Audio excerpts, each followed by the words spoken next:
Okay, we're basically ready to go. If you need to take a break, that's no problem. We can just fix that. All right. So I've got a cigar for you as well. Okay. Well, I have one of yours, actually, so... Oh, okay. Yeah, Whatever you like. Yeah, okay, that's good. 3, 2, 1. Joe Calenda. Good morning, Louis Saletta. How are you today? Good, buddy. It's really good to see you. Thank you. Good to see you, too. It's a beautiful day out here in Victoria this Friday morning. A little bit cloudy, but warm. Yeah, a little and cloudy, a light breeze. little chilly, but yeah.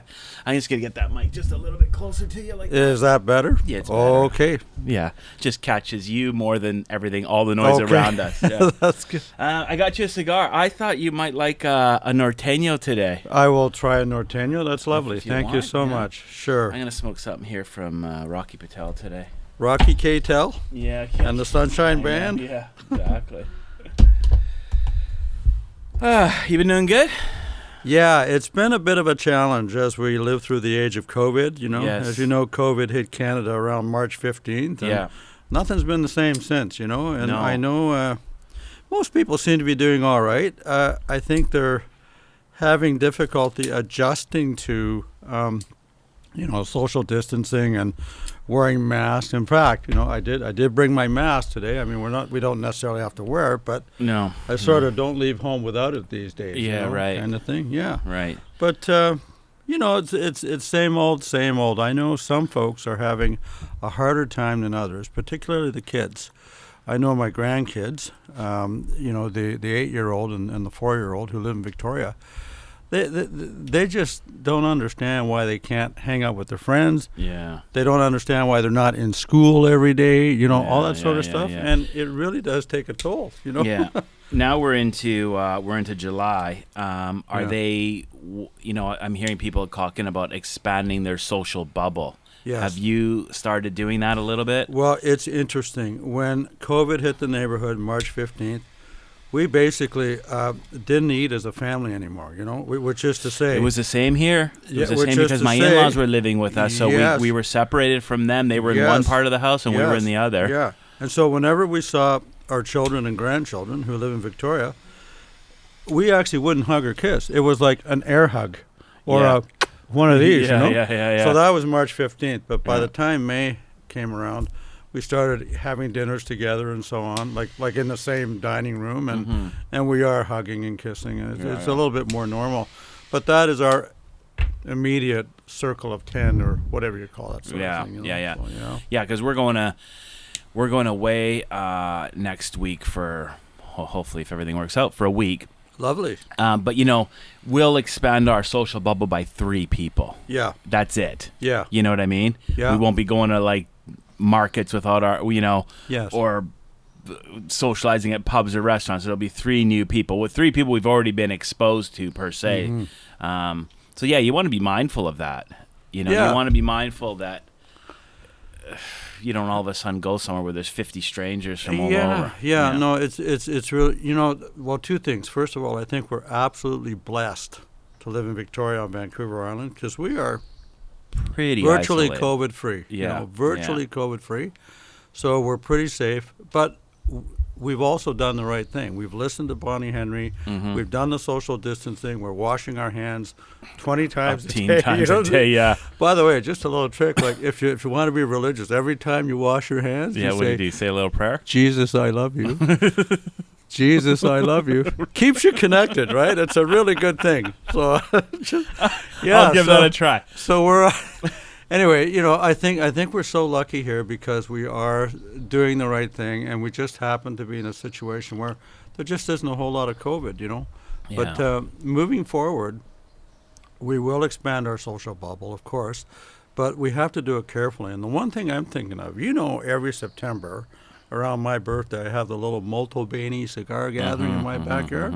Well, I'd like to do that this year, but there's 15 or 20 guys that show up there? Well, 15. Yeah, 15 or so. So do I do it or do I not do it? Yeah. Anyway, that's something I think about. Yeah, I've been contemplating the Cigars and Cars event that I do every year. So I've been thinking maybe we can do that, but we won't go out for lunch. Right. We'll have to, just bring a bag lunch or something. Yeah, make it a picnic or whatever. Make it a picnic. We keep our distance. We can still chat. And we're all in a big circle rather than a tight group, right? That's and I don't know. Yeah. No, it's lovely. Yeah. So Joe, your background is Italian. Is that correct? Yeah, I was born in Guelph, Ontario, so I'm Canadian by birth. But my mom and dad, Antonio and Francesca, emigrated from Italy, from the Abruzzo region. In 1951 and 1951. They were married in 52, emigrated in 51. Yeah. I was born in 53, and then there's in Guelph. In Guelph, Ontario. Guelph, Ontario. And you grew up there? I grew up on Kent Street, and Kent Street are the mean streets of my life. You know that was. Yeah.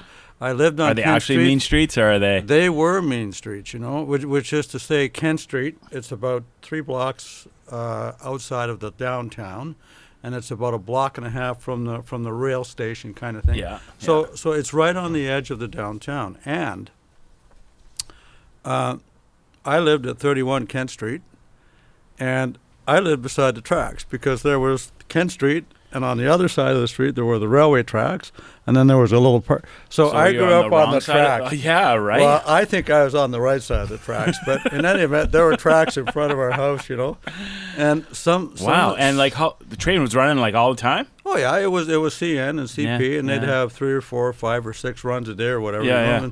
And then me and my funny. friends, like, you can get so stupid as a kid, right? So we would do things like, if you got a penny, you go put the penny on the truck. Yeah. Oh, if you have a little rock, you go put the rock on the truck.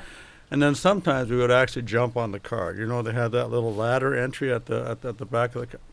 You guys would run and just like stow away on the. I don't know how my mother didn't die of fright. You know? Yeah. I mean, it was so dangerous. But anyway, that's what it was like growing up on Kent Street.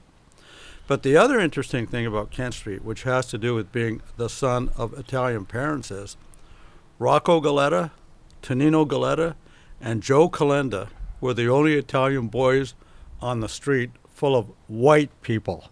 And by white people, I mean non-Italian Europeans. The Irish, the English, the Scottish, the Germans, and so on. You know, so all of our friends were white, what I call white, or what we called white in the 60s. Yeah. And you know, growing up, I didn't really consider myself white. It was weird. Well, I wasn't treated like. I didn't either. I wasn't exactly treated like a like a non-white. So it was interesting.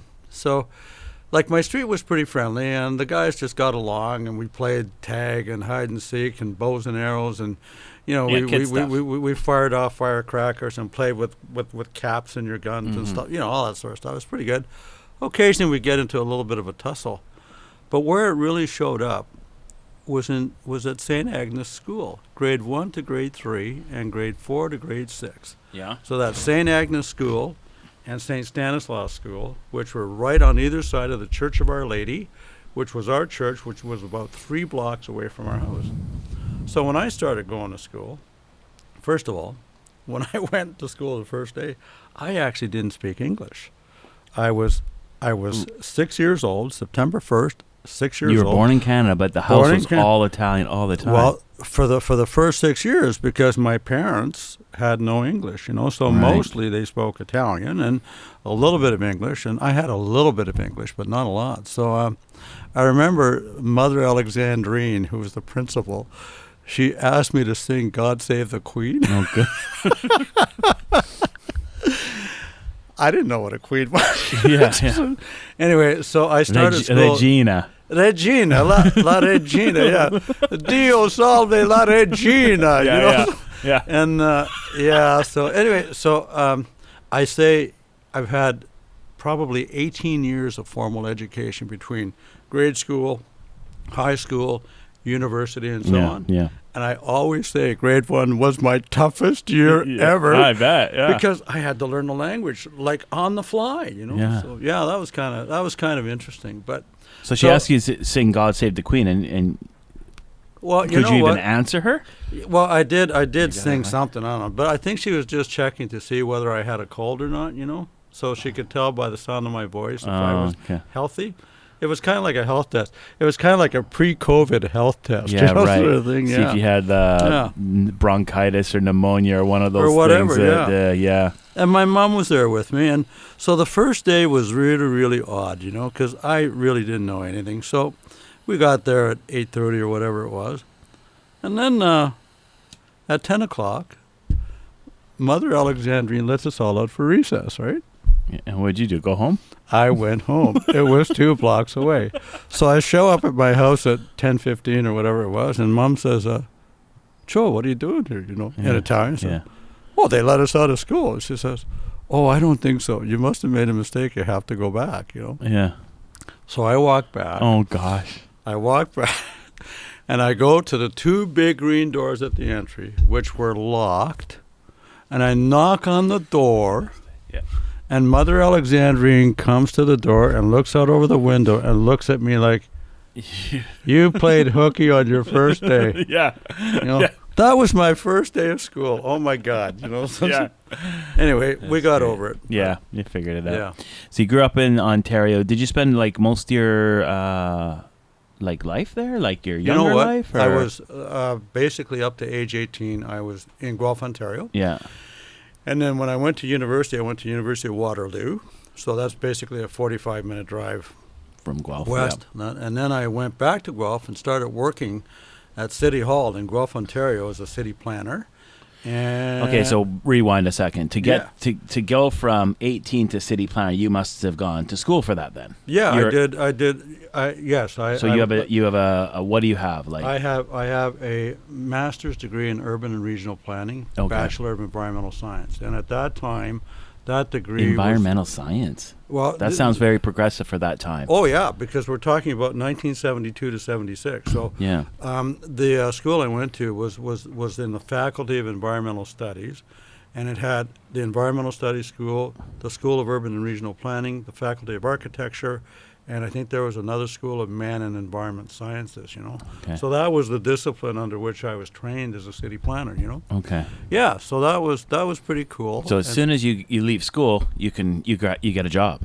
Well, that's the way it was in 1976. Yeah, in those days, I mean, it's so cool because I specifically went to university to train as a city planner because in grade 12 I determined that city planning was going to be my occupation and my vocation. Yeah. Which is also unusual because how many students in grade 12 figure out what they want to do in the rest of their life? Almost none, yeah. So I was kind of lucky, and it was through a series of circumstances and taking this urban geography class from Mrs. Haw, and based on some of the labs we were doing in that class, she told me, do you know what a city is? No. Do you know what a city planner is? No. And she said, you actually have an affinity for all this stuff. So you should consider, and so I did. So yeah, that was your forte, basically. That was my forte. Mathematics was not my forte. Yeah, right. City planning, I seem to have a knack for it, an aptitude for it, an understanding of it, and it's turned out pretty good for me, Good. So city planner in what city exactly? Greater? I started in the city of Guelph. Yeah. Then 4 years later, I moved to Alberta, and I moved to Grand Prairie, Alberta. Grand Prairie, in 1980, I think. And I was working for the Peace River Regional Planning Commission, and it's like most of northwestern Alberta was in this territory. We had 32 urban and rural municipalities in our territory, and we were providing city planning services to each one of them. Urban planning, rural planning, environmental planning, and all that. So I was part of that organization. So I got to work with and for 31 or 32 different municipalities in northwestern Alberta, Then in 1993, I moved into BC, and I was the CAO for Grand Forks, BC. So why'd you leave Grand Prairie? What happened in 1993 is that the province basically defunded regional planning systems in Alberta. So we were basically out of a job. Kind of thing. So that seems kind of weird, reverse. I think the regional planning program in Alberta in its day was better than any other in Canada. They were so progressive, but over the 15 years or so that program was in existence, it just kept getting whittled away. They didn't see the value. They didn't see the value anymore. They certainly saw the value in 1976 when they created the program. But by the time 1990s came around, it was just a different political environment in city planning and land use and just how you sort of manage a province. It just changed, Yeah. In any event, some of us were out of a job, so we went looking for employment elsewhere. And I was recruited to the city of Grand Forks as their chief administrative officer. Yeah. So I moved from Alberta to BC, which was very, very interesting, you know? Yeah. Yeah. What's Grand Forks like? Grand Forks is a Russian community. Doukhobor, Russian. Oh, yeah. Mostly Doukhobor, Russian. It's about a 10-minute drive from the U.S. border. So on Friday nights we used to go down to Curlew, Washington, just to have dinner and shoot a bit of pool and stuff, and then drive back. You know, right? Kind of thing. That's how close to the state of Washington it is. Grand Forks is a very pretty, like it's a physically beautiful little place. Not a big place. Think about 5,000-6,000 people today, and but yeah, it does have this Russian Doukhobor history. And that's reflected in the architecture of the town, the business of the town, the people of the town. Half of the people have OFF as the three last letters in their name. You know, like Prokop and so on and so on. You know, yeah. I found that tremendously interesting. It was sort of learning about a new culture and so on. And it was cool. Cool. Yeah. And you city planned there for how many years? No, actually, I was not the city planner there. I was the city administrative officer, chief administrative officer. So I was looking after the whole city. Yeah. Well, you know what? So when you look at the hierarchy of staff, you have the CAO or the city manager at the top. Then you have the department heads like planning department, engineering, community services, public works, et cetera, et cetera, et cetera. And then above the city planner, you have council, right? Right. Sorry, above the CAO, you have council. Council, yeah. So the CAO reports to council directly, and the CAO manages the operations and administration of all the departments in the municipality. And that was your job? That was my job, yeah. It was fun. So you reported to council? Yeah. Good time. Yeah. It's always a good time reporting to council. Because it's kind of an interesting thing. People don't really think about this. Well, maybe people do. I don't know. You've got all these department heads, and you've got like your position, and often those people will have gone to school and it will have formal training to get into those positions. Yes. But then council, I could run for council and get elected. I could be the mayor, and I could have zero. Yes. Training in city planning or environmental studies or whatever, right? I could just be some Joe Schmo. Yeah. So that must be an interesting dynamic. They're trying to articulate ideas to council that may not have any qualifications in that field. Yeah, but that is a challenge of staff at City Hall, is that you have to make your position understood, and you have to make your recommendations understood, and you should have very, very good support for your recommendations. And like your job as a city planner or a city manager is to make sure council understands what you're trying to tell them. Right. Council understands what your advice is. It's not your job to force council to agree with every recommendation you make. Right, okay. But it is your job to communicate in such a way that they know what the problem is you're trying to solve, and they know what the recommendation is that you're giving to try and solve to solve the problem. Yeah. Now, whether council or mayors have any particular aptitude or experience in city management or city planning, that's not really that important. It's more important that the mayor and the councils are open-minded, understand what they're there for, understand what the city is. Like the city, it's actually a dynamic organism. It's not like it's living, isn't it? Yeah, it's actually a living organism, and there's all sorts of forces and investment decisions that change and move forward a city. Mm-hmm. Councils have to understand that. Like that's the fundamental requirement, I think. It's really interesting, Louis. I've worked for some really, really good mayors, just brilliant people. Yeah. And I've worked for some really, really bad mayors. Not many of them, but boy, when they're bad, it shows, right? It's really hard for the CAO to do his or her job. Really hard, Anyway, it's all in a day's work, Yeah. I mean, you can't always choose who you're working for, right? No, absolutely. Unfortunately, but and then of course, councils change every 3 years. Yeah, but staff doesn't. These days it's every 4 years, but it used to be every 3 years. Yeah. Yeah. Well, staff changes too. Sure, staff does, but I mean, you could have a city planner that sticks around for 15, 20 years quite easily, absolutely. right? Yeah. That's not been my experience, because I found for me, in terms of developing my aptitude and skill as a city planner, I found it necessary to move, because when you move to a new territory, a new environment, the city planning problems are different, let's say. The perspectives are different, and that's all learning for you, Mm-hmm. So after 30 years of that, if you've been moved around enough, you end up being pretty competent as a city planner, Yeah, for sure, yeah. And so, for me, like, my target was, if you're in any one place more than 5 years, boy, you're going to start smelling like 7-day-old fish, It doesn't matter how good you are. You almost lose your effectiveness because it becomes more like routine as opposed to, I got to be thinking every day about this. I got to be smart. I got to really understand what's going on. Yeah. But if it becomes sort of normal, you kind of lose your edge, Yeah, that's interesting you say that. I agree with that. Just from a business perspective, it's if you're a business owner and you never take a holiday, you never take a break. I'm not talking about traveling. I'm just talking about time away from your business. Yeah.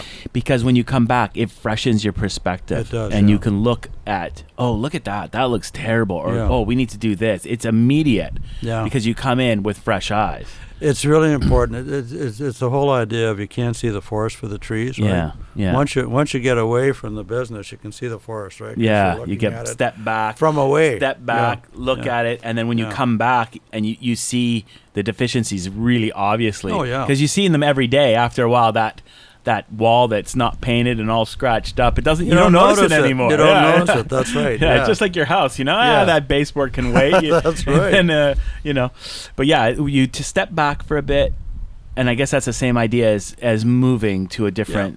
Yeah. You see fresh things. Well, for me, when I went to Guelph in 1976, I was doing city planning, local city planning, and I was doing long range planning, which is to say I was writing official community plans, but I was also doing current planning, which is to say I was reviewing and making recommendations on development applications. So you're using the zoning bylaw and so on. So, but it was all municipal planning. It was all planning for the city of Guelph.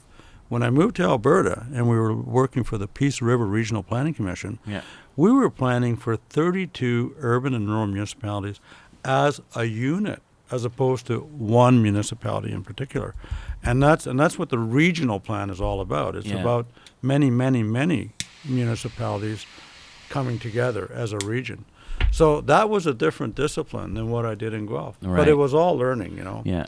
And I say I probably did, in my entire planning career, I would say the most learning I ever had was the first 3 years in Alberta when I was working on the regional plan. Right. Yeah, it was just phenomenal, Yeah. I've certainly learned since then, but not in such a compressed and Yeah. thing. Yeah.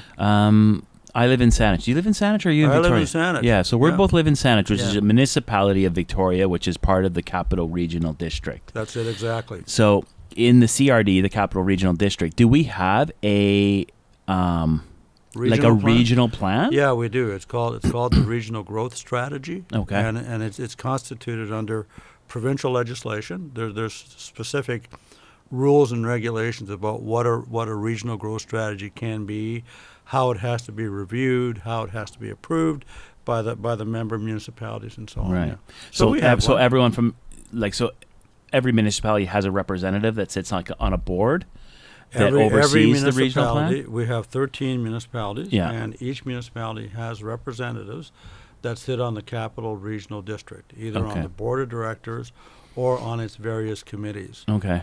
And depending on the size of your municipality, dictates how many representatives you Right. get. And I see. Yeah, so it's based on size. It's not one so it's not 13 necessarily. No, I think the board is probably 27. I could be wrong on that, but I think Victoria has 3 or 4. Yeah, Saanich must have 5 or 6. 3 or 4. Something. And then everybody else has less than 3 or 4, and some of them have 1, I guess. I guess, yeah. Depending and then, on your size. so what kind of things would they discuss?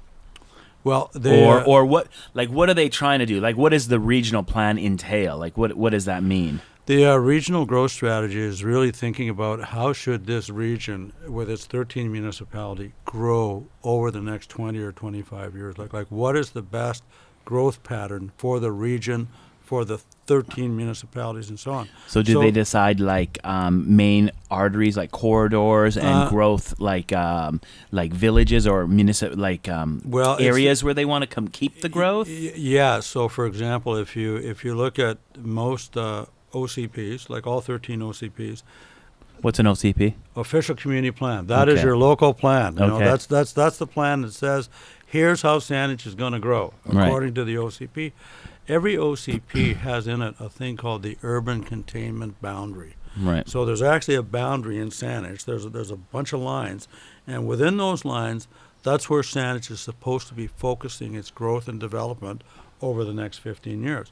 And beyond the lines, which is viewed as the rural area, that's where the growth there is minimal compared to inside the urban containment boundary. And each municipality would have this? Each municipality has that, yeah. And then they're all supposed to kind of work together to kind of make it like cohesive? Well, the regional growth strategy, by its nature, creates what is cohesive because it basically defines the urban containment boundaries and so on. It defines the regional transportation system, including public transit and so on. And so in that context, the local municipalities have a plan within which to do their own growth and development planning. And then they have their own OCP, which is consistent with the regional growth strategy. So it works together well on a regional level and on a local level. Right. Or, it's possible for it to work well on a regional level and a local level. Yeah, it's possible. Yeah. How are we doing out here? Are we doing okay? You know what? We are and we aren't. The situation in Saanich is that our official community plan was adopted in 2008, but they started working on it in 2005.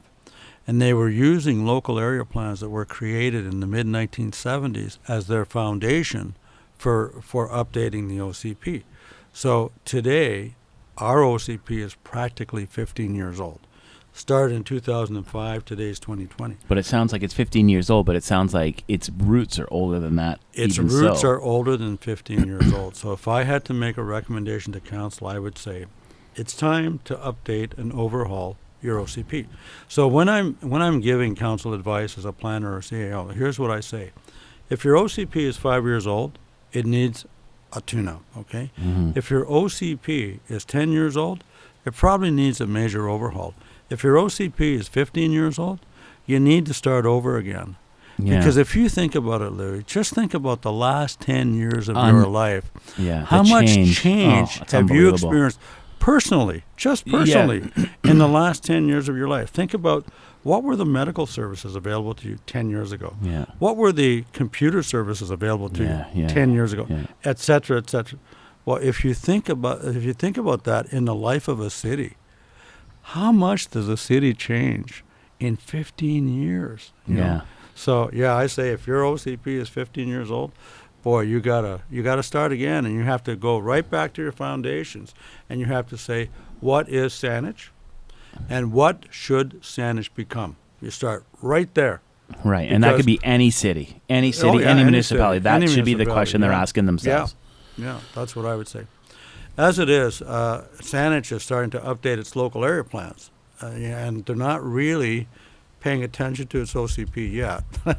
And but I understand that because some of these local area plans were created and adopted in 1975. You know? Oh gosh! So certainly the planners are going to look at them and say, "Well, geez, these are so old, and they're not necessarily relevant anymore." And so yeah, we should change them. But I say no. You should put that on hold. You should change your OCP, bring it up to date today, 2020.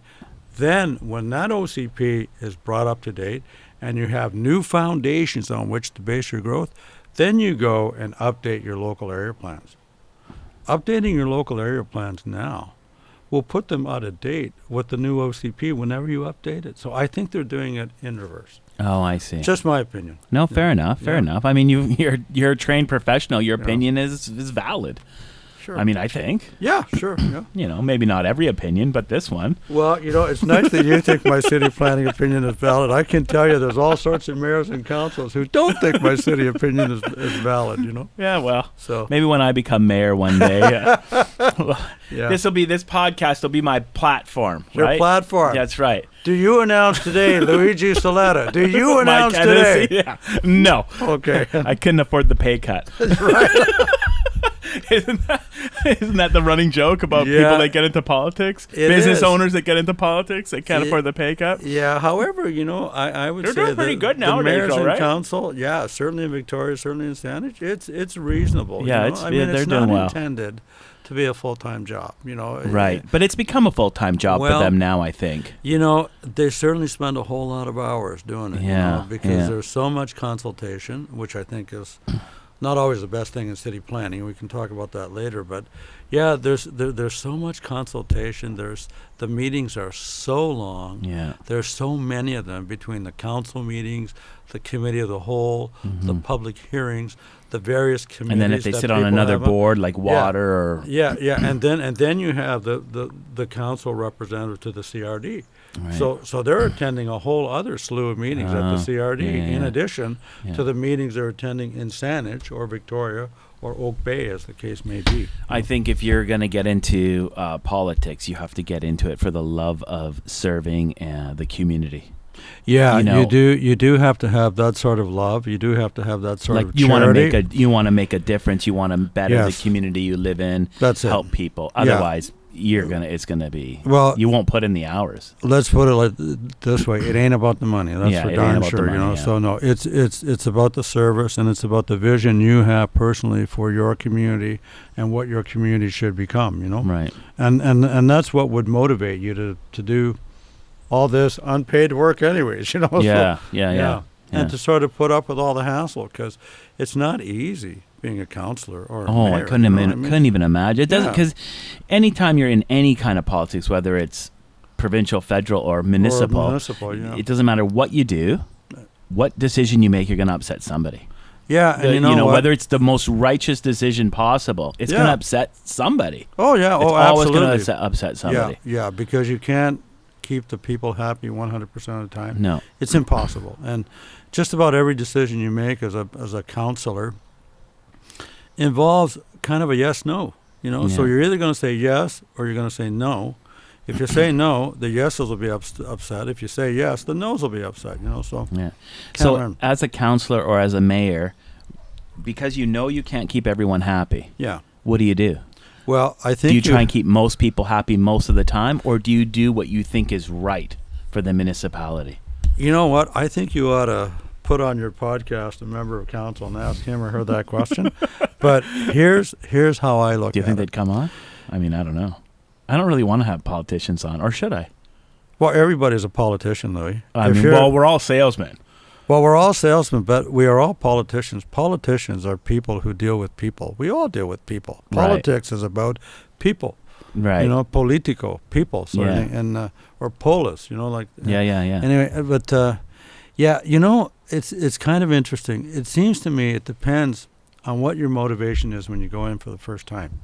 So if I were to say, okay, I'm going to run for council in Saanich, and I'm only interested in one term, and I'm going to do the best I can because I have this vision of what Saanich ought to be, and I'm going to make my choices in accordance with my vision, and I don't care who I upset or who I make happy because I'm only in for one term. Right. You know? So if you go in with that motivation and you get elected, boy, you can do some pretty good damage if you go in with that motivation. You mean good damage or bad damage? I mean good damage. Okay, as in you can move the city forward, make some real change, add value to the city and so on.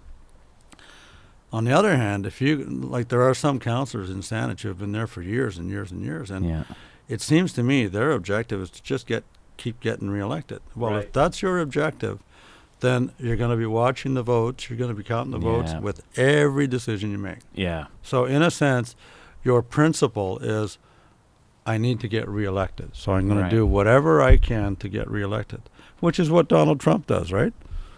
I don't know, does he? Donald Trump, everything he says, every lie he tells every statement he makes is all about getting reelected. It's not about the wealth, health, or security of the United States. It's about Donald Trump getting reelected. I think he might just get reelected. I don't want to go off on this too much, but we can for a little bit. Sure, but, sure. But so I've sort of stopped watching Trump. Me too, 100% almost. And I'll tell you why. Because my sweetheart, when Trump got elected, she had a visceral, bad reaction. I mean, so there was people.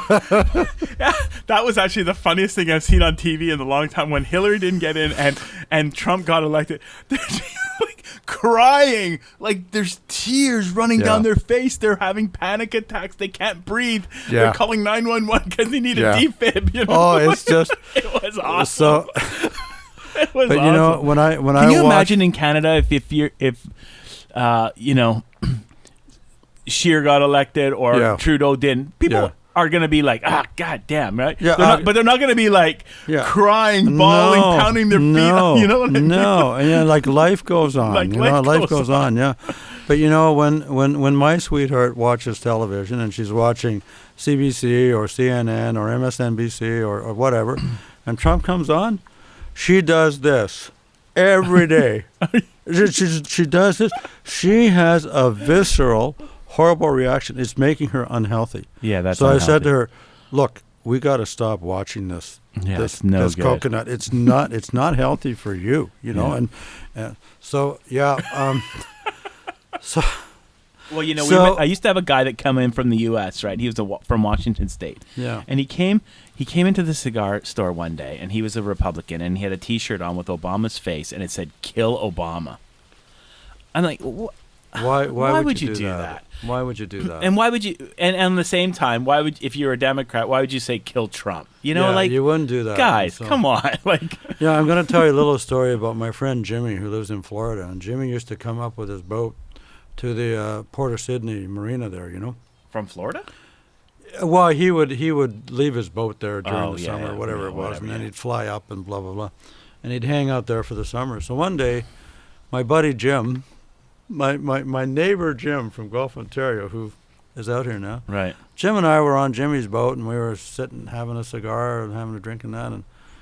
And then Jimmy said something that, it just wounded my heart, and I'm not even sure I should say it on the air because you're not supposed to use the N-word. Well, don't use the N-word. Okay, so he said that N president. Oh, God. And, Louis, I don't know if I felt like I got kicked in the groin or slapped in the face. Yeah. I didn't know whether to puff on my cigar or spit on my watch. It was so shocking. I can't stand it when people say that. To sort of hear that language from an American, but a Canadian, their president, a Canadian American, right? No. He's Jim's American. Oh, okay. Okay, so there's my friend Jim, who's Canadian. Okay. And then there's the other Jim, the American. So Jim, Joe, and Jim were sitting having a cigar. Oh, okay. And then he said that and president of ours, And you know what? It actually wounded me. I can't. Maybe it's because I grew up Italian on a white street. I might have a sensitivity to this sort of stuff. I've been called the N-word. I've been called the N-word for being Italian too. And so this is a '60s thing, and like we used to say on our street. Well, we're like the white ants of Kent Street. Yeah. The white. I don't want to say the N-word again, but you know exactly what I'm talking about. Yeah. Oh, I was called that lots of times. Yeah. I've been called that lots of times. Yeah.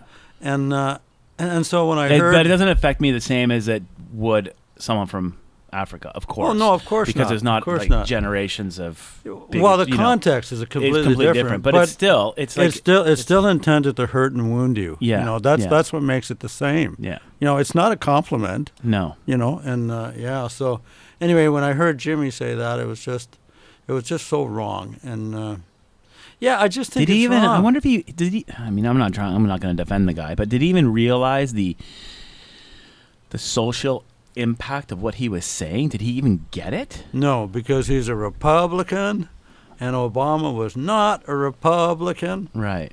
And but if he was a black Republican, it would probably be his best buddy. Would it be like that or no? You know what? So here's what's interesting. People say all sorts of things about Americans. Like Americans are loud and they're brash and this and that. But I must tell you that every American I've ever left, I've loved them. Yeah, me too. When you get to know them, I mean, it doesn't matter if you're sitting in a cigar lounge on a boat or whatever. I've been in lots of cigar lounges, just like you, all over the United States on boats. Yeah. They're great. They're just lovely. They're just lovely. And so I don't know where this negative image of the ugly American comes from, but in my personal experience, they're great. Yeah. If you get to know them, they're your buddy. They're great. They'll give you the shirt off their back, you know, kind of thing. They're just lovely. But then when I hear Jimmy say stuff like that, boy, that's ugly. Yeah, it's just ugly. Yeah. So will Trump get elected? You know what? I think he's got a bloody good chance. I think. Well, but you know, COVID hurt him though. The way he handled it, and the way he is responsible for the death of many, many, many Americans because of the way he mishandled COVID, the way he cast COVID as nothing to worry about, and using that drain cleaner or whatever you're saying you should use to cure yourself of COVID. And he didn't actually say that. He didn't actually say that. If you go online, he never really said that. I'm just saying. Did he imply it? He said that the doctors were looking at options. Yeah. You know. So if you maybe are like a Jonestown kind of, you know, maybe you thought that. Yeah. But yeah. You know. So here's what I think. I want to just try and be truthful too. Yeah. I'm not a Trump fan. No, at all. No. Okay, so Donald Trump gets elected in November of 2016. Yes. America's doing great, right? But you know why they're doing great? Because he was the benefit of 8 years of the Obama recovery. Do you remember 2008 when Obama got elected? Yeah. What a mess the world was in. He fixed that. Yeah. And by the time 2016 came around, he had that country in really good Clinton shape. Took credit for the economic boom of the United States when he was president, but it wasn't really him's doing either. It was the tech industry and all those extra jobs being created and the internet, and that really created the boom. Yeah. It wasn't really Clinton's doing. No, it wasn't. But in 2016, and it wasn't really Trump's doing either. No, in 2016, Donald Trump inherited the Obama recovery. In November of 2016, that's the gift that President Barack Obama gave to incoming President Donald Trump. Yeah. In the last 4 years, he has messed up the United States. It is not. It's divisive. Make America great again. It is divisive. Yeah. Economically, they're doing very, very poorly. Their power on the world stage today is diminished significantly from 2016. Significantly, you know? Yeah. It's just, so when you think of the mess that Donald Trump has put the United States in, I wouldn't vote for him. Yeah, he's failed. But I don't know if anyone sees it. Donald Trump, you're fired. You know? Yeah. I didn't like him since the Stupid Apprentice. I hated that show, and I thought he was. I hardly ever watched. I watched a few episodes, and I thought, what a pompous prick. And from a business perspective, he was always firing the wrong guy. Yeah, that's what I thought. Yeah, he's just it was a TV show. He's looking for ratings, you know. But you know what? He's kept doing that. How many people? How many attorney generals has he fired? How many? I don't know. He fires everybody every 18 days or something. I don't know what it is anymore. And I think the Washington Post has been tracking everything he says, and I think he lies on average something like 9.5 times a day. Oh, it's insane. So it's just yeah, it's insane. Yeah, and it's easy to figure out if he's lying. It's just a quick Google search. Is this factual? And just search it. And you can find out in about 3 seconds whether that statement is factual or not. But it's even easier, Larry. Like, if you just watch his lips move, you know he's lying. So that's it. Yeah. So, yeah, exactly. Yeah. If he's talking, he's fucking lying. So is our prime minister lying, or is he telling the truth? No, I'm giving Justin Trudeau high marks. Are you? Yeah, I am. I'm worried. Well, you know what? If I look at the last 8 months and how he has managed the whole COVID situation, I think Canada is in a far better position than any country on the planet, both economically, both from the perspective of health care, and also from the perspective of dealing with this pandemic. Canada is probably one of the best in the world, I would say, and certainly in BC and certainly on Vancouver Island. We're miles ahead. Well, Vancouver, but that was our provincial health minister. That was Bonnie Henry. Bonnie Henry for prime minister. That's what I say. Well, you know what? But you know, she's great. Like to be truthful, it was also John Horgan. You know, because John he did a very good job, and I did Premier not vote for him. Well, you know, I'm just saying I didn't vote for him, but he did a great job. And you know what? I know Andrew Wilkinson, the leader of the Liberals, like their opposing thing. Well, it's Andrew's job is to oppose.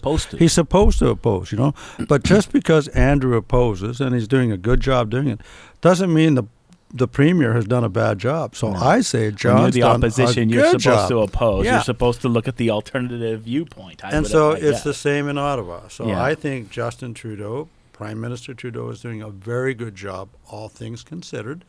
And it's Andrew Scheer's job to knock him down because he's the opposition, or Jagmeet Singh, you know? Yeah.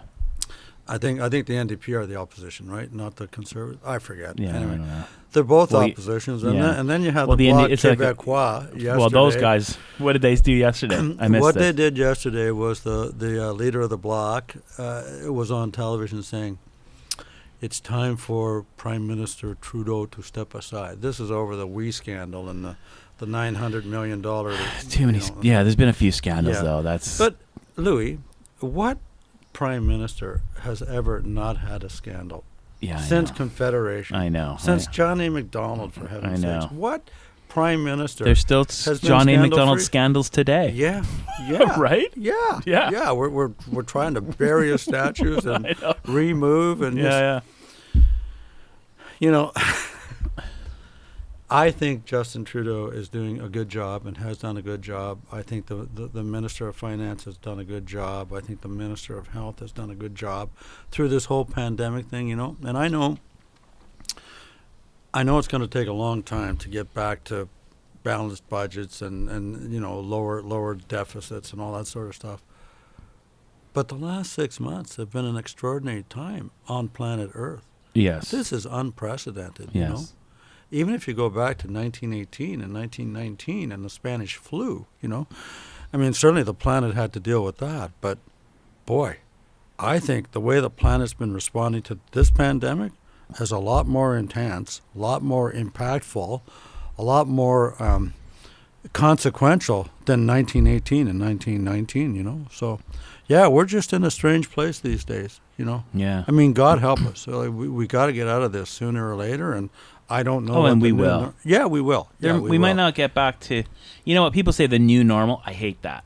I really do loathe that expression. And only because I don't want a new normal. I want the old normal. Yeah. When we could hang out, hugs, do business properly, have people come into my face to face. Yeah, have dinner with your neighbors in your dining room. Yeah. I don't like talking to people through a mask. No. I don't like talking because there's no facial expression. They can't tell. I'm a sarcastic guy. And, you know, just because of my joking nature, I got a mask on. All of a sudden, now I'm an asshole. But you can't tell I'm smiling underneath. I'm just goofing off with you. But I didn't think that was a problem for you, Louis. I thought whenever you wear a mask, it just reminds me of your former bank robbing career. Well, that's right. You know, I wear my mask into the bank. Mafioso, criminal, yeah. I get that a lot, too, but hey, whatever. Well, if you're Italian, you're going to be affiliated with that, whether you're a good Catholic Christian Italian or whether you're a gangster. Yeah, it's just the way it is. Yeah. Are you mobbed up? Who do you know in the mob? I was having a conversation with a guy. It was just hilarious. He's kind of a whack job. I don't know. We were on the front porch at the liquor store. We were having a cigar and a coffee. We were having a little meeting, me and two other guys, and this guy walks by, and he sees me. I'm sitting on the outside edge, and he starts talking to me about Black Lives Matter and racism, and he's anti-racist and he anti-this and justice for all and all this stuff and equality and we're all beautiful people. He's talking and he's rambling, right? I can tell this guy's not 100% there. He's just rambling. He goes, "What's your name?" I said, "It's Luigi." "Oh, Luigi." You know, and basically starts going off about concrete boots and mafia, and I'm like, "You're doing exactly what you said not to do, you fool!" Like. You know, it's like how many times, and he starts speaking with an Italian accent. Yeah. I'm like, do you not get it? Like you really don't get it. No, you don't get it. But it's interesting about concrete boots because when I grew up in Guelph has a river running through it called the Speed River. Yeah. And so when we were talking about concrete boots and mafioso and this and that, we would refer to the concrete boots as Speed River sinkers. That was our term for concrete boots, eh? Speed River sinkers. Yeah, like a fishing lure. Yeah, that's right. Well, it was more like a fishing weight, eh? Yeah. So, Joe, I know you're a bit of a religious man. Yeah. You volunteer. You do a lot of good work. What are some of the... I mean, I think you do good work. Well, thank you, yeah. Who are you volunteering with, or what are some of the organizations you belong to? So I'm a parishioner at St. Pat's Church in Oak Bay on Haltane Street, and in 2008, I started attending in 2008. Before that, I was downtown at St. Andrews. And in 2008, I became a sacristan at St. Pat's, which means I'm basically an altar server, and and I've been doing that since 2008, which has been a real honor kind of thing. But I'm also a Knight of Columbus with the St. Patrick's chapter.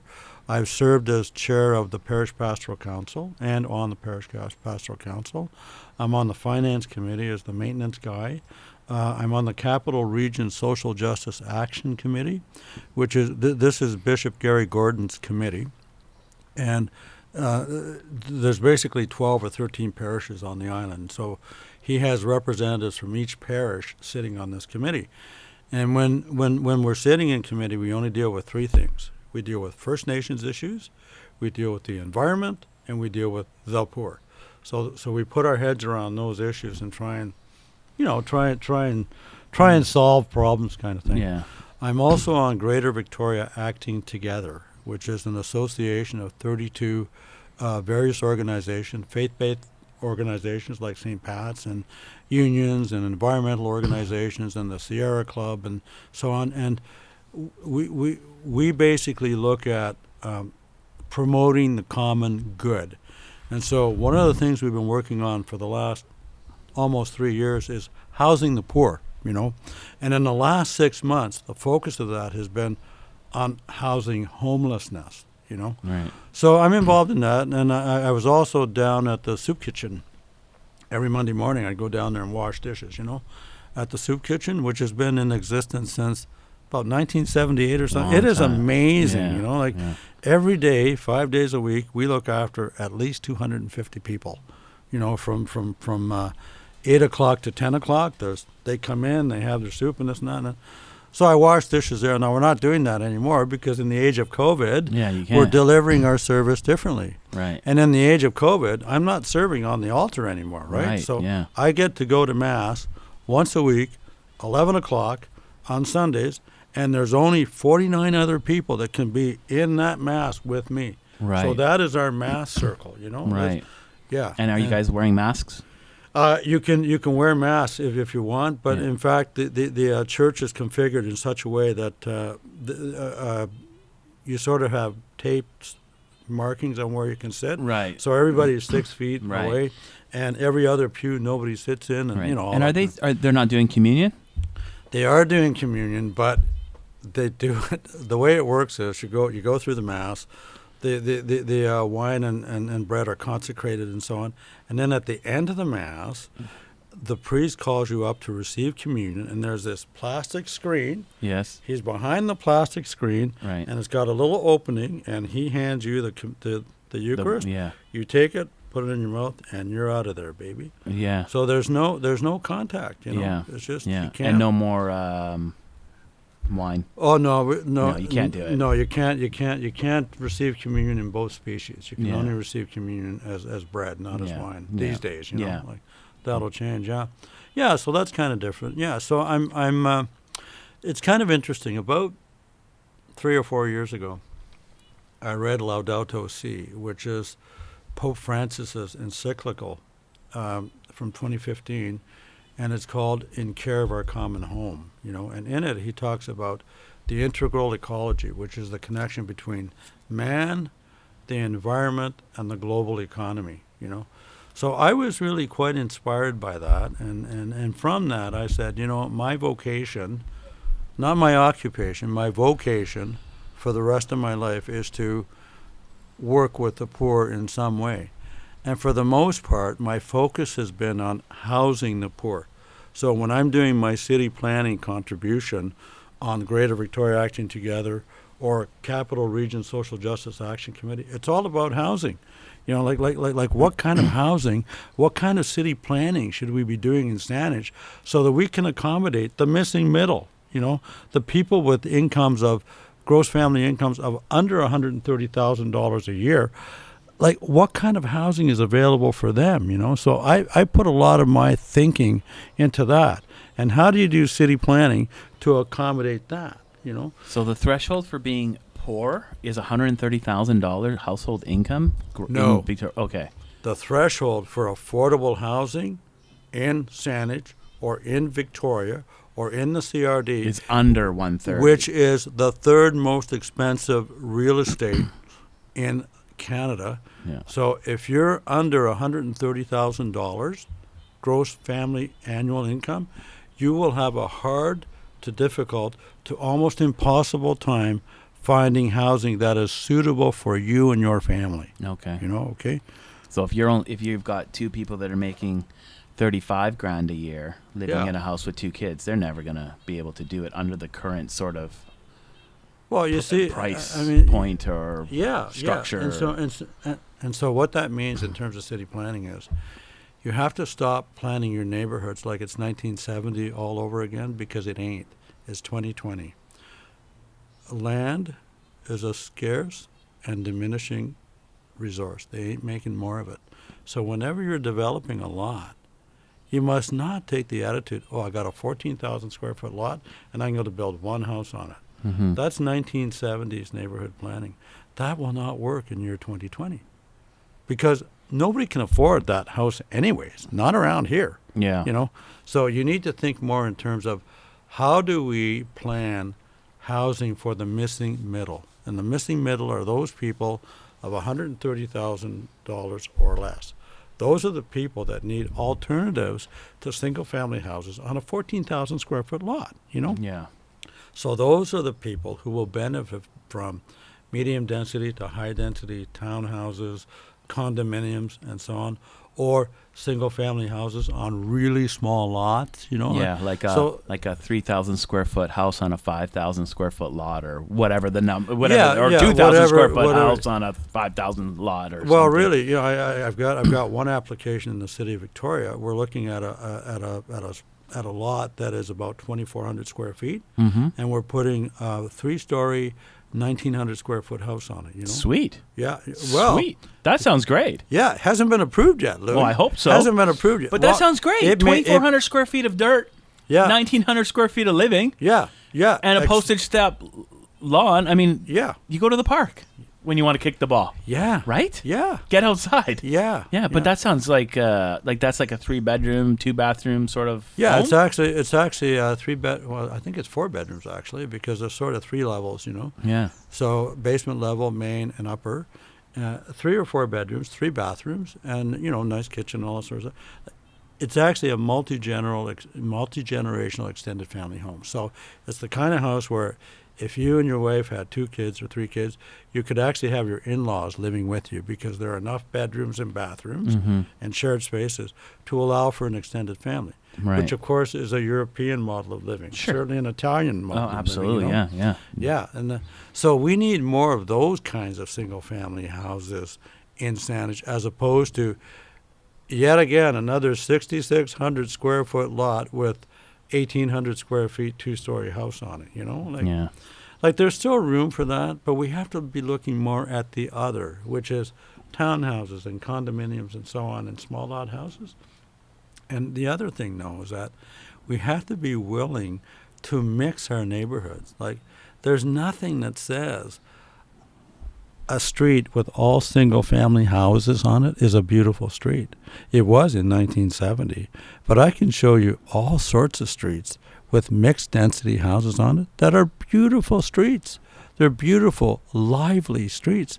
So I would have zero issue with, across the street from my house, a nice, well-thought-out townhouse development. Me neither. What would be the harm? There's some beautiful little characteristic, like arts and crafts looking townhouse developments with front porch. They look beautiful. They look great. I'd rather have those across the street from me than some crappy 1960s, or some post-war house on an 8,000-foot lot. You know what I mean? Piece of crap. Piece of crap with a shitty yard. That in 2020 is almost... It's obsolete. Well, it's obsolete. It's maybe decrepit. It's almost a knockdown. Yeah. And then I'd way rather have a nice, cute little townhouse. Yeah, for sure. But the problem is, and again, we get back to housing the poor, and if we define the poor as 130,000 or less, and not everybody accepts that definition because people don't like to be called poor, whether they are or not. But in terms of housing, in terms of a yardstick I'm using to sort of look at what it is we're supposed to do to look after housing in the third most expensive real estate market in Canada, then that's my yardstick, and then you do your planning accordingly. So what do we do for people that are making like 70,000 household income? Is it just are they going to be in our municipality? Are they going to be people that are they're going to rent? Yeah.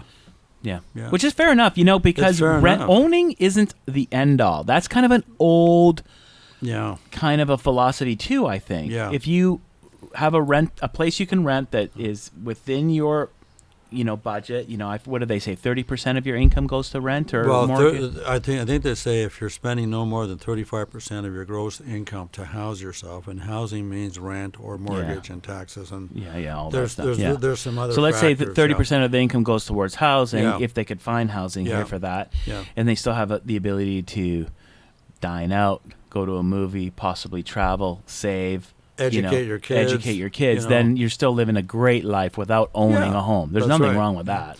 And There's you may be better off in in the long run, in some cases, doing that than overextending yourself, trying to own a home, paying the taxes, the repairs, the insurance. It gets expensive owning your own home. There's a lot of expenses that renters don't have that homeowners do. Absolutely. Repairs is one. Yeah. Insuring the home is another. Yeah. The property taxes is another. Yeah. Water's usually included in your rent. Yeah. So those are a lot of extra expenses in owning a home that people don't realize the landlords are taking care of.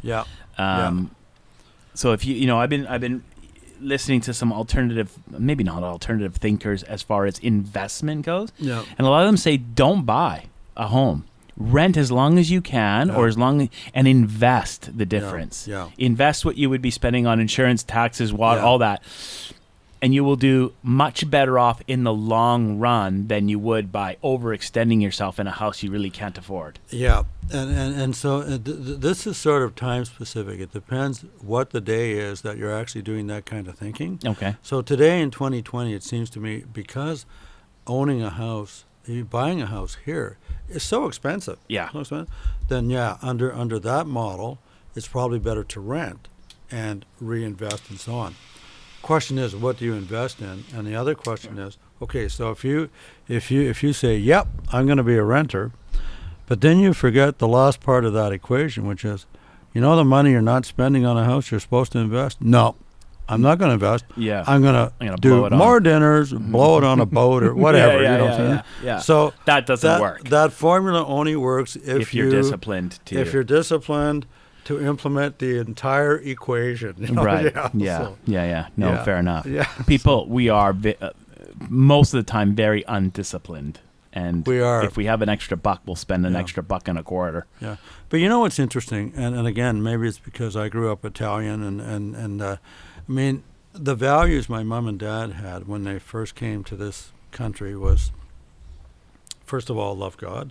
Secondly, look after your family. Thirdly, pay down your house as soon as you possibly can. Pay that thing off. Pay that thing off as soon as you possibly can, because once you own your house, it represents freedom. Yeah. Nobody can take it away from you. As long as you keep paying your property taxes, it's yours, Well, I had that mentality growing up. So when I bought my first house at 56 Manitoba Street in Guelph, Ontario in 1976, it was a 1909 two-story red brick house with a peaked roof, and beauty. It had a door here, and then it had a big window here, and then it had two windows on the second floor, and had a little thing in the dormer. Attic, just like the house you used to draw in grade 1. Yeah. That's the first house I bought. Well, I owned that house in about 5 years, Yeah. And it's the same with the house I have here now. Like I own my house because that was my objective, Yeah. And I'm still, that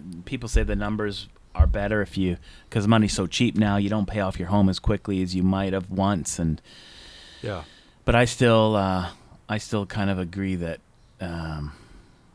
like when you have a mortgage, you're like at war. Yeah.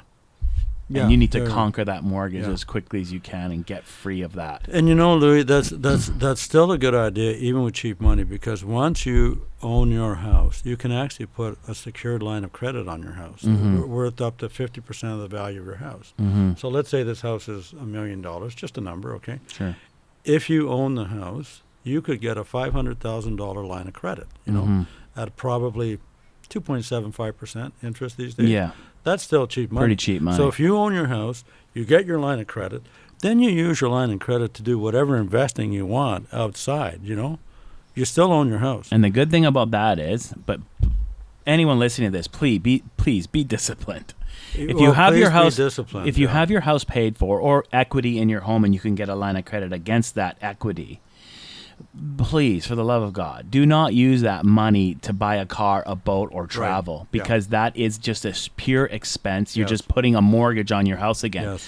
But if you use that money, which I have, to invest, to buy a rental property or invest in your business or in whatever, you can deduct the interest. Yeah, in that case, you're cooking with gas, because the interest becomes an operating expense. Exactly. So everything we're saying here, I just want to, whoever is listening, I am not a financial planner. Nor am I. Neither am I. No. I'm just talking. I'm telling you what I did, which seems to have worked, Yeah. I'm not. Get some financial advice from somebody. Get some financial advice. I think this would be good advice for anyone. Do not borrow money to spend on frivolous things. Do not borrow It's like credit money. card debt. You don't do it. Don't borrow money to buy a car. Yeah. If you can't buy a car with cash, you're not ready to buy your car yet. Yeah.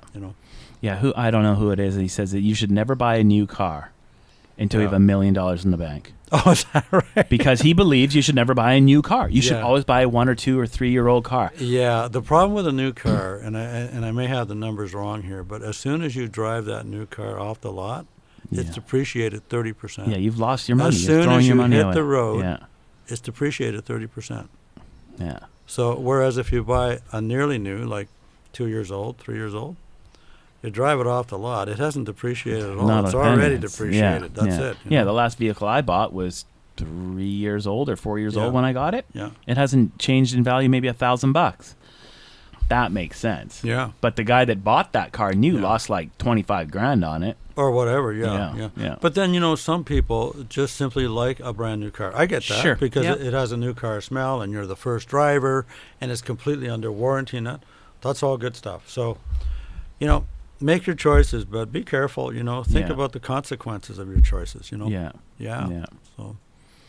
So we're back to, housing the poor and so on, and the stuff I'm kind of doing. You know what? I'm just trying to me, it's important to be a decent man. I mean, a decent man.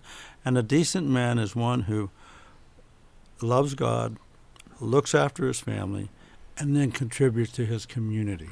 Right. So my contribution to housing the poor, such as it is, that's my contributing to my community. That's my part of trying to be a decent man, And that's it. That's all. Yeah. Yeah. Well, that's good. Yeah. Admirable. Yeah. So. No, it's great. No, the amount of I know you do a lot of volunteering and you're active in the church, and I just, I'm impressed with that. I am, and I'm privileged to know you. I really truly am. No, really. Like, I'm not blowing smoke up your wazoo. I mean this because there's not a lot of people that do that sort of stuff. No. Well, there is a lot of people that do it, but there's a lot of people that don't. Yeah, there's a lot of people that don't for all sorts of reasons. Yeah. But I've reached the point in my life where I actually do have the time to do that. But Louis, I want to talk about something else. The whole thing is all about balance, okay? Yes. And I can tell you, I think I've told you before that I've had a little bit of a revelation lately, with respect to Heather and I. And so I would say when I reflect on the last 10 years of my life, so I retired 10 years ago, and I spent the first year of my retirement recalibrating. Although Heather will say, no, you spent the first year of your retirement on your arse watching television. Now, I did watch a lot of television that first year, but I was always recalibrating. I was thinking in terms of, okay, how shall I'm retired now. Yeah. I'm not working full time anymore. Yeah. How shall I spend the rest of my life? And in that calculation, I created Multobany Enterprises, which is my consulting company. Mm-hmm. So I do planning consulting for private and public sector people and that. Right. And then I got involved in the church in a much different way than I had previous to that. Yeah. And then I got involved with these various committees and organizations and so on and so on.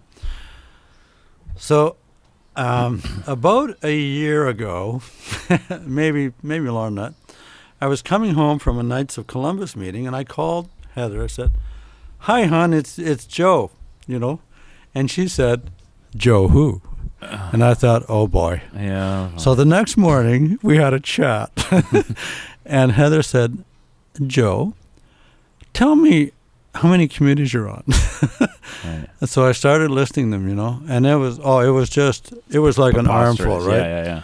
And at the end of it all, she said, "What about me?" Yeah.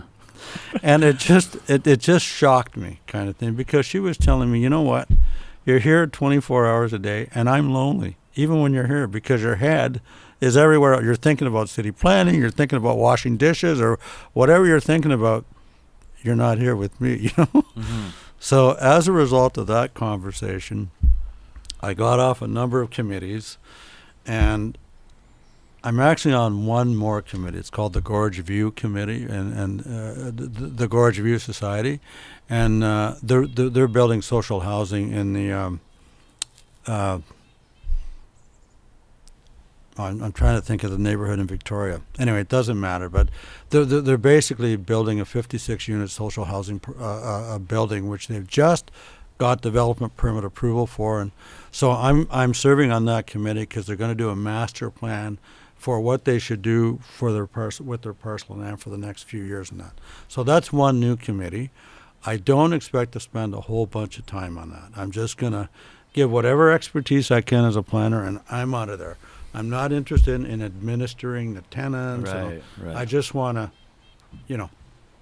So today, when I think about what will the post-COVID environment be like for me, it won't be the same as it was pre-COVID, because pre-COVID I was so involved everywhere. Right. Post-COVID, it's all about family, Louis. Or it's mostly about family, Right. So I'm going to be spending a lot more time with my sweetie, Yeah.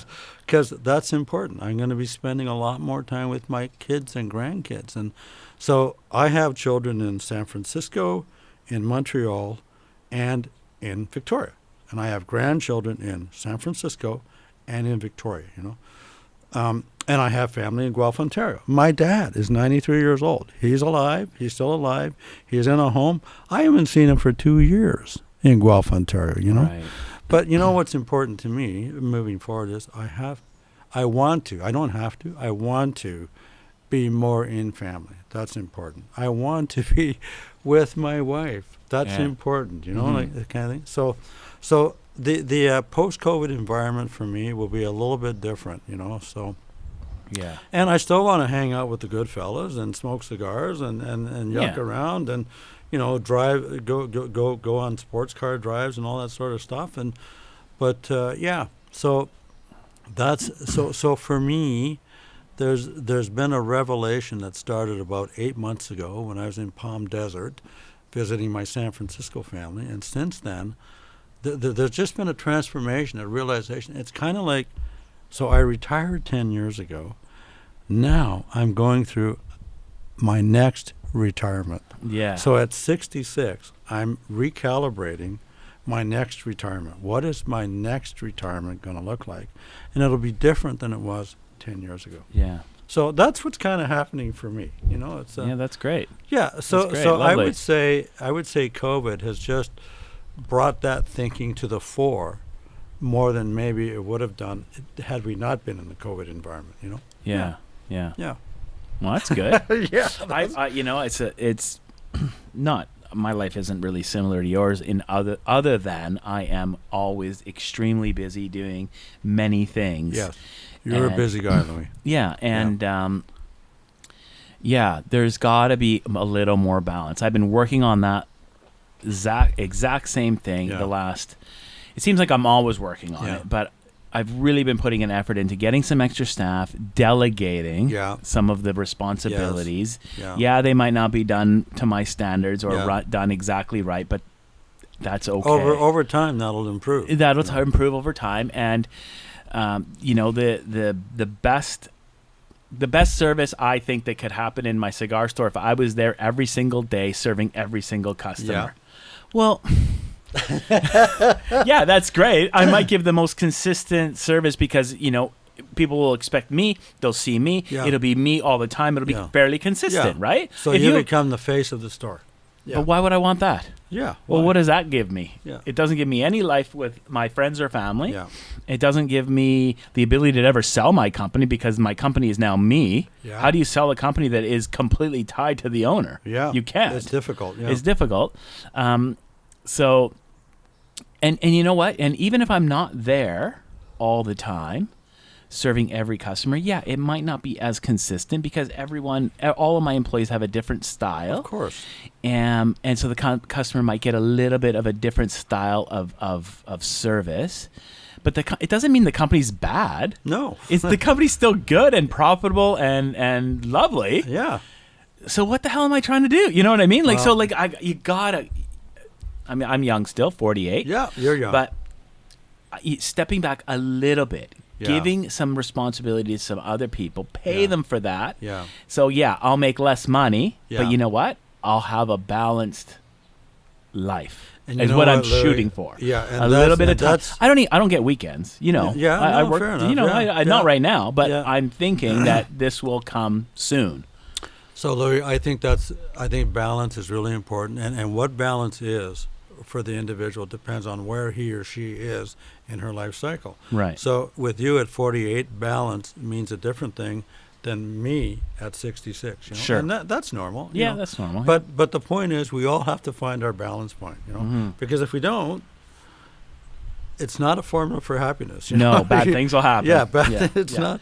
Yeah, if I don't it's not a formula for health, by the way. No, that's right. Like health is dependent on balance. That's right. So, that's right. Yeah. I need to make sure that I have time to spend with my children. Yeah. Because they need their father. Yeah. Right? Yeah. So that's going to help me down the road. Yeah. Isn't it? Yeah. Right? So helping myself today will help me tomorrow. Yes. So I need to spend time with my children. Yeah. I need to spend time with my wife because Absolutely. I got to keep my wife and my family life happy because that makes me happy. Because your wife is your most important significant other. 100%. If not the most she is other. The most important person in my life. I tell that to my children. Yeah. I say, you know what, kids? Mom's number one. Yeah. Because in a few years, you're going to be out of here. Yeah. You're going to be out of here exploring and figuring out your own life with your own partner. And then what am I going to be left with if I don't take care of mom?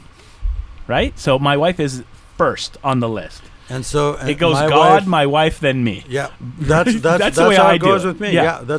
So for me, it's God, Heather, me, and then my community. That's there you go. And there it is. Yeah. So got to take care of my kids, got to take care of my wife, and then I got to take care of myself. I've got to make sure that I'm not working all the time and I have time for health, fitness, exercise, diet, like keeping my body healthy. Yes. What or otherwise, what has all this work been for? Yeah, what does it mean? It doesn't mean a darn thing. It doesn't mean anything. Yeah. Because if you don't have your health, now I'm retired at 55, 65, whatever. I've worked hard. I've got stacks of money in the bank. And I don't. And then I'm sick. Yeah. Well, it's ridiculous, right? I know sooner or later we're going to say, well, what is the meaning of life? That's the idea, right? What is the meaning of life, right? So you know what? If I were to answer that, the meaning of life is to be, to live, and to love. Okay? To be, to live, and to love. So you figure out what to be means for you. You figure out what to live means for you. And I know what love means. Like this goes right back to Joe Calenda, Roman Catholic guy. Love your neighbor as yourself. Second great commandment. Yeah. First great commandment, love your God with all your heart, body, and soul. Yeah. So there it is. Like that's your guiding light right there. Yeah. So there's the meaning of life. I know. Did you talk to Bill yesterday? Did you interview Bill yesterday? Did, yeah. Yeah, he was. We didn't talk about the meaning of life. No. It was great. We had a great time. But he said, Joe, it's your job to talk about the meaning of life. So here it is: to be, to live, to love. Yeah. Finito. That's all. Change of the subject. Yeah. No, that's a good one for sure. I remember. You remember the movie City Slickers? Yeah. Curly? Yeah. The cowboy, right? Jack Palance. Yeah, Jack Palance. With that face like a skeleton. Like long, leather. Lean, gnarly body. Yeah. Oh, my goodness. So, and then Billy Crystal was there, and he was all stressed out. He was going through his midlife crisis, right? And Jack Palance said, they're talking about the meaning of life. And Jack Palance says to I forget. Curly, or whatever his name Curly is. says to... Curly says to Billy Crystal. Yeah. I can't remember Billy Crystal's character's name, but he, he's trying to figure out basically the meaning of life. I can't remember exactly. I'm paraphrasing here, but Curly says one thing. It's one thing. And Billy Crystal's like, he didn't get it, right? He didn't get it. But then later in the movie, one of the calves falls into the river because they're on a cattle drive, right? Sure. One of the calves falls in the river, and Billy Crystal goes to save that calf and almost loses his own life in the river. Yes. And he was only thinking about one thing, his wife, right? So that was the one thing. So I'm not saying we all need to have a near-death experience to figure out what the one true important thing to us is.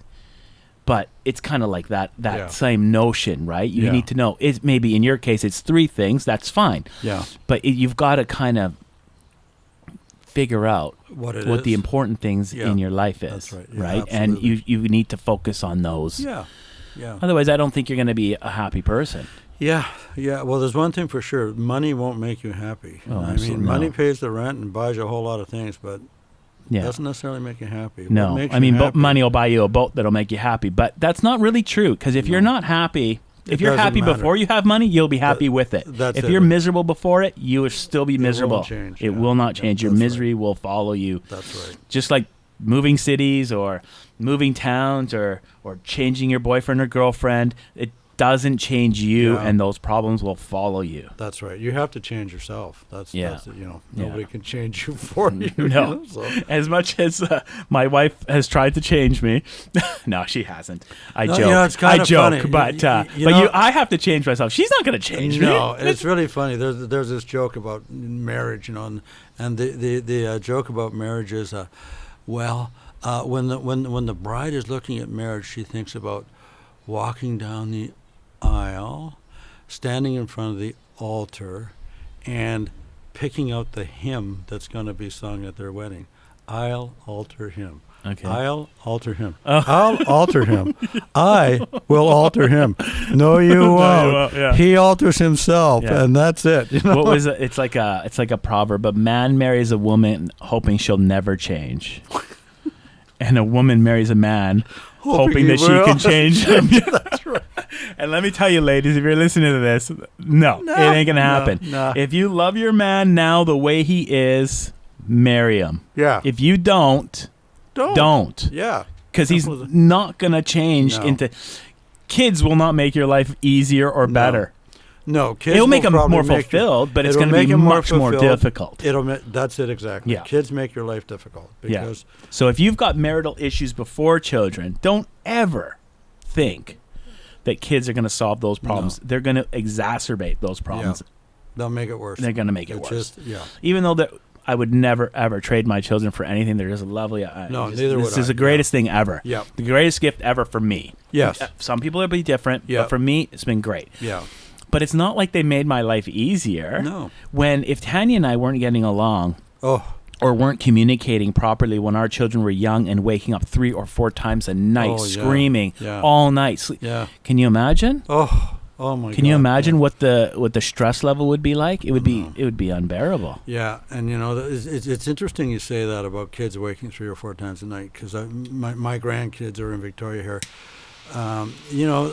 They're at the age where, for various reasons, they're having problems sleeping through the night. Sure. Well, that means mom and dad have to get up. Yeah. Well, mom and dad both work at 8 o'clock in the morning. Yeah. You know, just kids are work. Yeah, like if I didn't work the next day, I'd get up more. Yeah. If Tanya didn't work the next day, she'd get up more. That's right. Yeah. Some days we both worked the next day. Very rarely. We were fortunate that we had flexibility in our schedule when we were younger, and we were able to stay home with our kids most of the time. That's perfect. My mom and dad did take care of the kids some days, but I remember being at work for 10 a.m., which isn't early, and being up 4 times that night, changing diapers and taking care of a colicky daughter. Yeah. If you're not getting along with your wife on top of that, it's hell on wheels. It's hell on wheels. Yeah. Not the place you want to be. No, you need to have a really good relationship with your partner. You know. Yeah. That's just fundamental. That's part of the happiness formula. You know? I had someone younger that works for me ask me that same similar question about their partner, and am I going to be happy with him if I move in with him or if we get married? I said, well, are you happy with him now? If you're happy with him now, and the way your life is, and his ambition level, and his work ethic, and his morals, and everything that puts you two together. Yeah. If you're happy now, then move ahead together with your life. Otherwise, you got to fix those problems now, because if you don't, moving forward with this baggage is not going to resolve itself on its own. No, it just means moving forward with the baggage. You're going to be in the same apartment unit dealing with it together, which is difficult. It's difficult. Yeah. It's difficult. So moving in together is not the answer either. No. I did not move in with my wife until we were married. Yeah. That's just a little bit old-fashioned. I'm not saying that's right for everyone, and I don't judge people that live together ahead of time. You know what? It's really interesting, because when Heather and I first met, and we met, actually our anniversary is July 14th. We met July 14th, year 2000 kind of thing. And for the first... I'm July 17th. Is my marriage. Oh, congratulations. Yeah, we're 21 years coming up. Yeah, well, we're 20 coming up. Look at that, eh? So for the first 6 years of our relationship, I lived in my townhouse downtown, and Heather lived in our house, in Saanich, kind of thing. And you're going to find this amazing. I never slept over at Heather's house for 6 years, okay? Because at that time, Heather had 2 young daughters. She was coming out of a divorce kind of thing, and I don't want to get too personal here, but the point is, I respected the kids, the girls, so much that I didn't want to be walking around their house in my underwear or something. Who the hell is this guy? Like these are young girls, they were teenagers at the time. So we came together about 6 years. 6 years in, we came together in our house in Saanich, and so now we're together. But I never. You know what? That's true.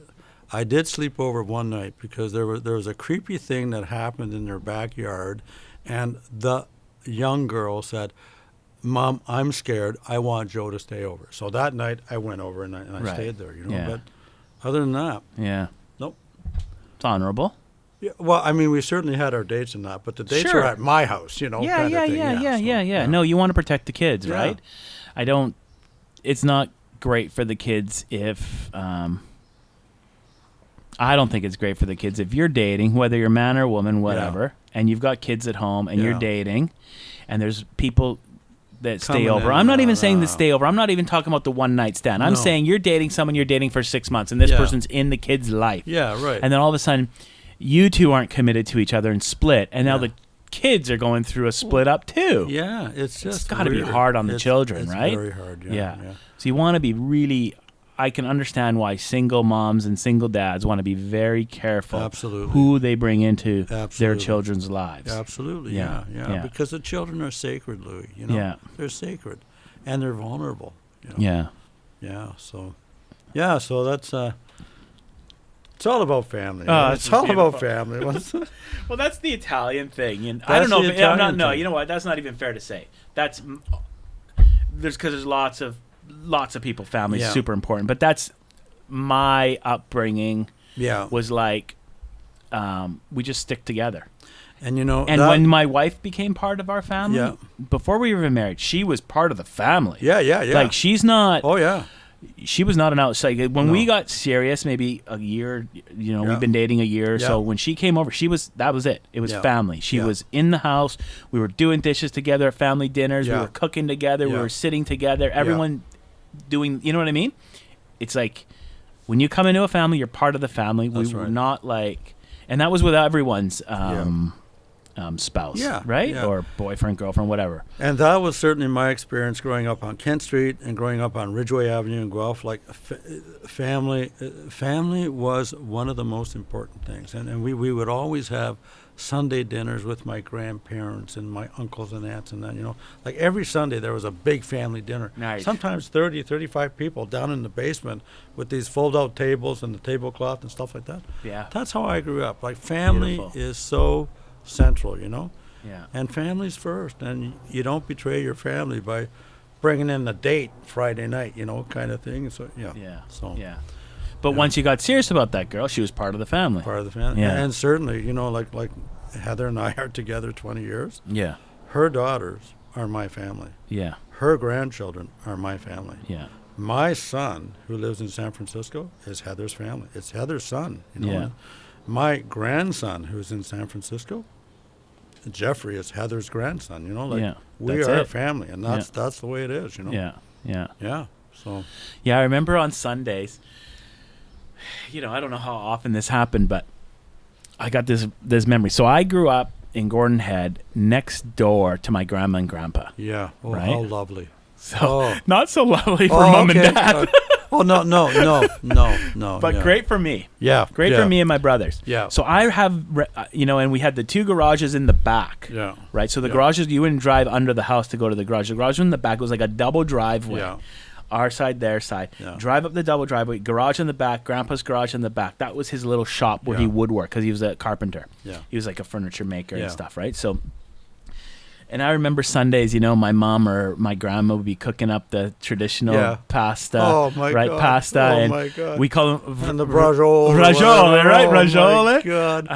Braciole. Pasta asciutta. Pasta asciutta with braciole, right? Oh, my God. And... Grandpa would have the Italian music going. He'd be working. Dad would be in his garden. It'd be a beautiful sunny day. And then it was always like a late lunch, like 1 o'clock. Yeah.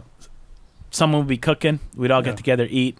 As kids, we were lucky. We didn't have to do anything in our house, It wasn't, we didn't have to clear the table, nothing. We were lucky. Yeah. And it was just great memories of being together with the family.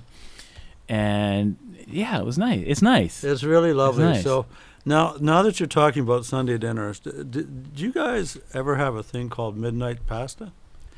No, we don't out here, but I've had midnight pasta aglio olio. Yeah, that's in Ontario. Yeah. So my family in Windsor, after a wedding or a celebration or a baptism, if the party goes late, we'll go back to my aunt's house, and she gets the big pasta on. She gets the pasta, the aglio, the olio. And over in Ontario, it's hot in the summertime. Hot so you and sit sticky. you sit outside and you eat pasta at 12:30, 1 o'clock at night. Yeah, right? Yeah, I've done that too in Guelph, Ontario. That's how my family in Guelph still lives. Oh, that's great. We should do that. We should do that. I don't. We're not eating many carbs, but I'm going to give you a tip.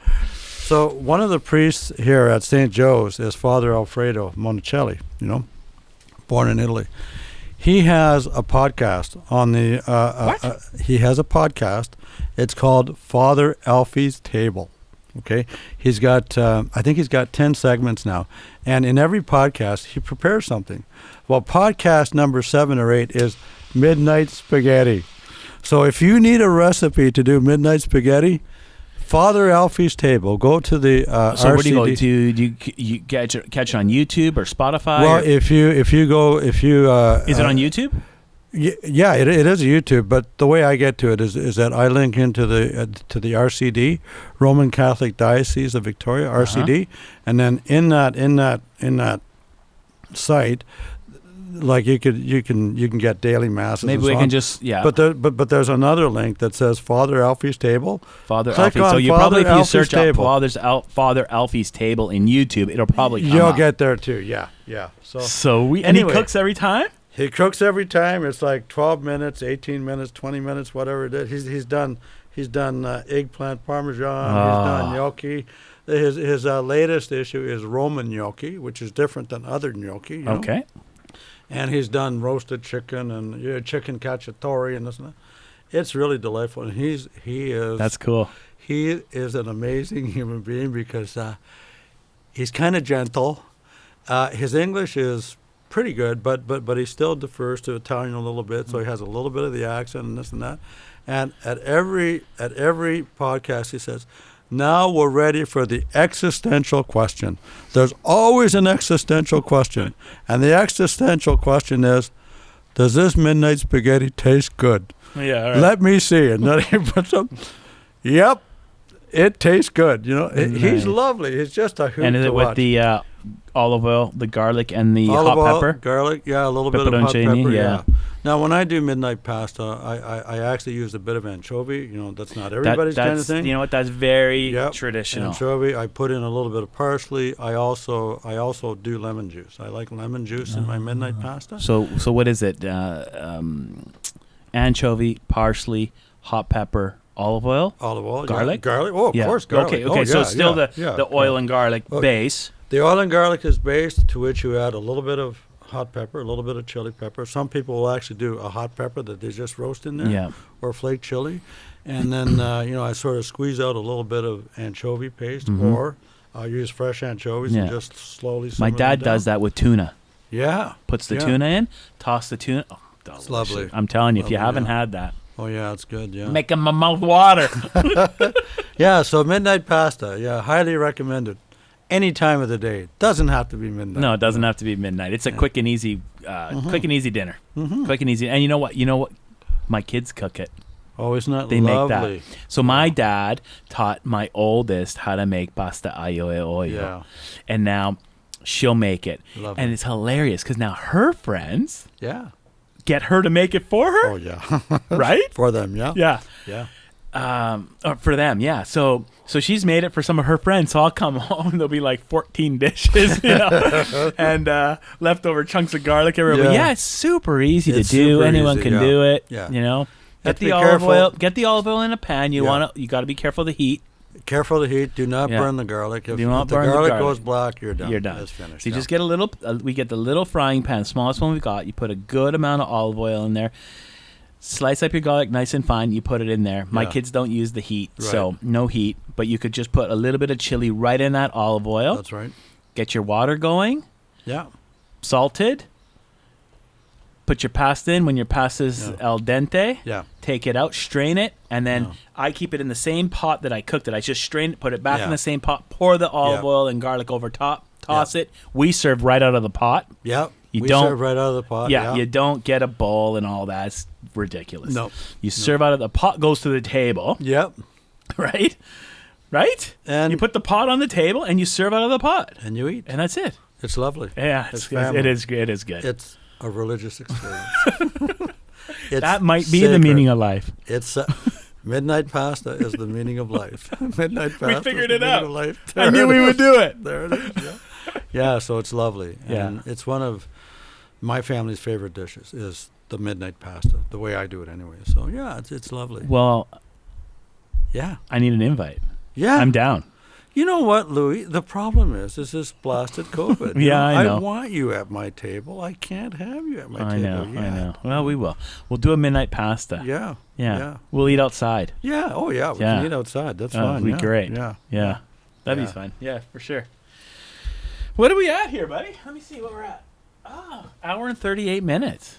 Somewhere like that. Yeah. Yeah, that's pretty good. That's good, yeah. That might be a great place to wrap it up. I think it's a great place to wrap it up. Yeah. Louis. I want to thank you for inviting me on your program. It's been a really great pleasure having you. And it's been an honor for me, and I get to talk about what I'm thinking about. We'll do it again. Yeah. We'll do it again. I got a list of a few guys, and we'll get you back, and we can explore different ideas. I'd like to know more about what you're doing for the poor and what you're doing, Knights of Columbus. I'd like to know more about that, but I mean, those would take 10 hours, but there's lots more for us to explore. Lots more, and I'm happy to come whenever you want me. Yeah, we can have a cigar and a coffee. Maybe we'll do it later in the day. We can have a whiskey next time. Yeah, why not? Yeah. Yeah.